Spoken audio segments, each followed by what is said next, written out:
How's it going, guys? Welcome back to Lifetime Angler. Today what we're going to be talking about is 4 different knots that'll cover every bit of catfishing you need to do. Now, are there times that you might want to use others? Yes, there are. But think about it. How many different knots for catfishing do you use? Really? These 4 and you're set. So what 4 are they? We're going to talk about a dropper loop. We're going to talk about an improved cinch knot. We're going to talk about snelling for a hook, and we're also going to talk about connecting a braided main line to a mono leader. I believe it's called the surgeon's knot, but I may be wrong. Y'all tell me if I am down in the comments. Give me the right name for it. But let's go ahead. Let's start things off. Let's look at the improved cinch knot. All right, so most of y'all have probably grown up. First fishing knot you learned was the improved cinch knot, but for those of you that don't know, here we are. You're gonna pass your hook through. I go ahead, I double my line. Now I'm gonna twist my hook. I'm gonna go about 6 times, 8 times, whatever you feel comfortable with. I do recommend at least 6. Now that we've got that through, I'm gonna take and this little loop right here, we're gonna feed our tag in through that. If I can keep everything straight here. And that creates another loop right here that we're gonna feed that tag line back through again. Now at this point, we're gonna pull tight. Get it good, sharp, snug. Once again, wet your knot before you cinch it down if you're actually fishing with this. And we will come in and trim our tag in. Now, I didn't go your full 6 to 8 wraps, but there you are. Okay, so the improved cinch knot, it's wonderful if you're tying on swivels, if you're tying on weights, anything like that. Man, honestly, you can tie hooks on with it. You can do just about whatever you need to do. There's a reason that's probably the first fishing knot that you learned as a kid, but it's a great all-around knot. It's not gonna do nothing fancy for you, but it's gonna put you to work.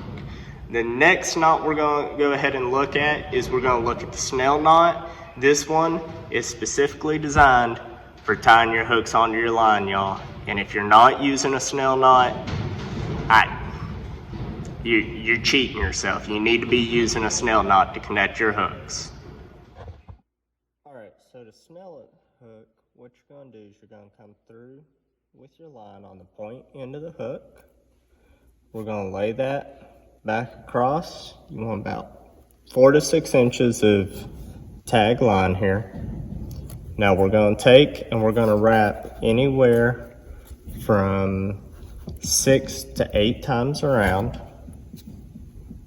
Try and make our wraps look decent here.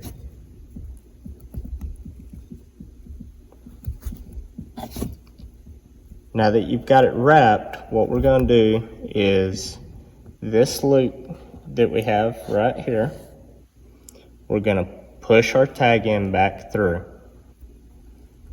I'll kind of show you what that is a little closer here. That loop on the back end, we got our tag in through there. And now we're slowly gonna start pulling our main line. As we pull that main line, everything's gonna cinch up. And then as it starts to cinch, we'll give our tag end a little pull. And go back to pulling on the main line. Get a good snug firm deal. And right there is your Snail knot. Everything lays nice and flat, looks good. You're free to go ahead if you so choose. Clip off that tag in, you're good to go. All right, so that was the Snail knot. You've got it down, you're good to go. Now, a lot of you guys, you like to run a braided main line, if I can get my words out today, and run down to a monofilament leader.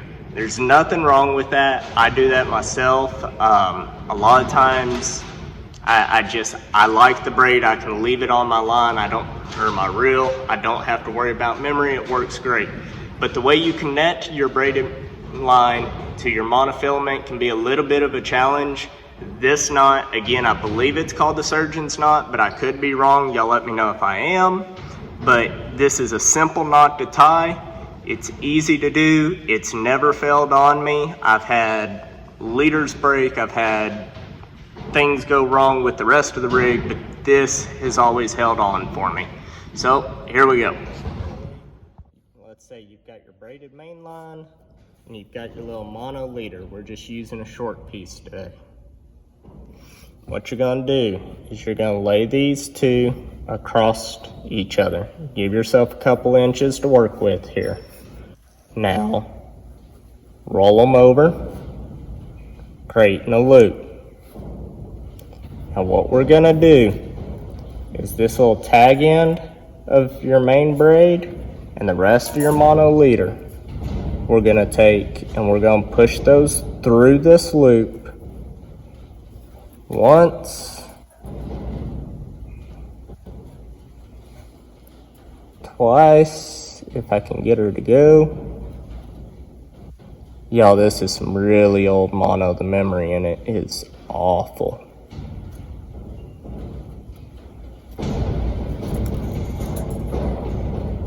And then you can do this a minimum of twice. Often I'll do 3 to 4 loops through there. But with this mono, that's about all I'm gonna try and do today. So we're gonna go ahead and start pulling on the ends. We can see that this mono isn't cinching down as well as the braid. We're just gonna go back and forth on our tag ends here till we get it close, and then we're gonna give them a real good pull together. You can see that knot there. At this point, you're just fine to go ahead, come in here, trim both of your tag lines. Once again, these handy rusty dikes, they might not cut this braid. That's ugly, but for the purpose of what we're doing, you get the idea. Same on that mono. And right there you've got your knot. Ignore the ugly cut on the braid there, but your knot, I mean, I'm pulling on that as much as I really can without hurting myself. It's not going anywhere. You're good to go. Alright, so you saw I had a little bit of issue with this mono line I'm using. I only did 2 wraps through on that little segment. Normally I do at least 3 to 4. I would recommend you doing that as well, but even with just those 2 wraps, I wouldn't hesitate to throw that into the water unless we're in real trophy territory. Alright, last knot we're going to talk about today is great for if you're doing trot lines, doing like a Kentucky rig. Sorry, I'm used to calling it a drop shot. But anyway, you're putting a loop in your line, whether you need it for a hook, whether you need it for a weight, whatever you do. This is a wonderful way to do it. As tying it here, I'm going to tie it with the hook on the line, and then here right after that, I'll come back and I'll explain another way you can use that loop knot. Okay, so to make our dropper loop, what we're going to do is we're going to put our hook through. We're going to double this line over. So now we're holding that there, and we're going to bring this hook up and over. I apologize for jumping out of frame there. It's kind of hard to keep everything in frame. Normally I just toss this hook over, but trying to keep it on camera. Now we've got it through twice. We're going to take this hook and we're going to pass it back through that loop that we created and pull all the way through. Of course, if you're actually doing this, make sure you're wetting your line. And right there, you can see we've got the loop, tag end over here, our main line right there. Alright, so you got your loop knot down. Now, something else I'm going to show you, and real quick, this is just a trot line leader, but let me get this hook off of here, and I'll show you something you can do with it. So, rather than putting your hook through the line like what you did, you can just tie that loop knot. And so what you're left with is you got to loop a line. What you can do, if you need to be able to change hooks or weights or something, whatever you're attaching there out, is double that over, close that loop, put your hook, weight, whatever through, then stick it through that loop and pull it down. That right there, that's how I do a lot of our trot lines. I do a lot of weights that way, not necessarily catfishing, but like if I'm crappie or bass fishing, I'll connect some little sinker weights like that. Nice thing is you can always pull on that and back it right back out of there, and you're ready to change it out. It's not going anywhere while it's on there, no worries there. Just gives you a little bit extra versatility. And when it comes to catfishing, man, being able to change it up, sometimes the difference in going home without fish and going home with fish. Anyway, I hope y'all have gotten something out of today's video. Please, if you're finding value in this, go ahead, subscribe. There is going to be more content like this. We're going to get into some other things other than knots. Right now, I do want to go over a few different knots, kind of start with the basics for everybody.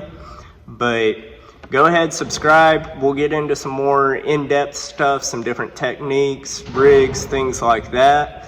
Also, don't forget to check out the website, lifetimeangler.com. And until we get back on here and I see you again, y'all stay safe and tight lines. See ya.